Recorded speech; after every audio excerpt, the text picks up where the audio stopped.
US President Donald Trump, he's going to be around for at least 4 years, possibly 8, so it does have a bearing on the long-term outlook. He's made it clear that he wants to put America first by bringing manufacturing on shore, restricting immigration, and maybe imposing some trade barriers with a view to boosting domestic growth in the US. He's also been critical of Europe and China, accusing them of manipulating currency rates so it makes their products more attractive in terms of price terms to US consumers. How do you see the actions of the new US administration affecting the global economy? We need to separate the political noise from the facts that investors really need to know about. And two elements of the Trump set of policies are actually quite positive.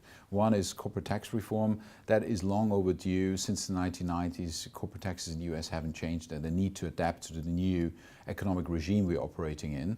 And number two, infrastructure investments. It's really important that the US goes back to the 1950s, 1960s level of investing more money into hospitals, roads and airports.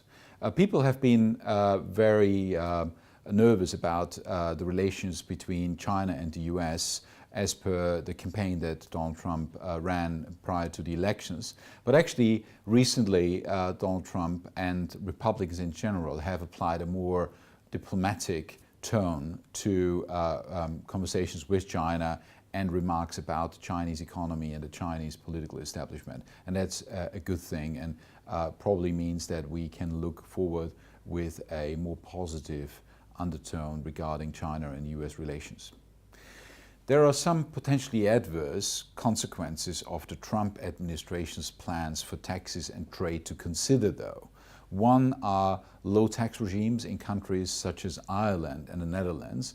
Multinationals have significant operations in those countries, and they also channel significant revenues through them, and that is likely to be a setup that will be under pressure by the Trump administration.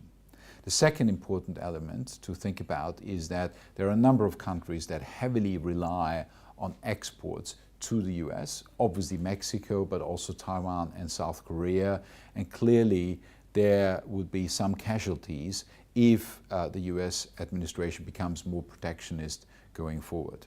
The third element would be, say there is an import tax of 35%, there could be an offsetting currency movement, say for example for imports from Thailand into the US, and a corresponding offsetting movement of the Thai baht. And this brings us to the US dollar. In general, we expect the US dollar to continue rising over the next couple of years, and that is a significant trend to bear in mind for portfolio construction as well.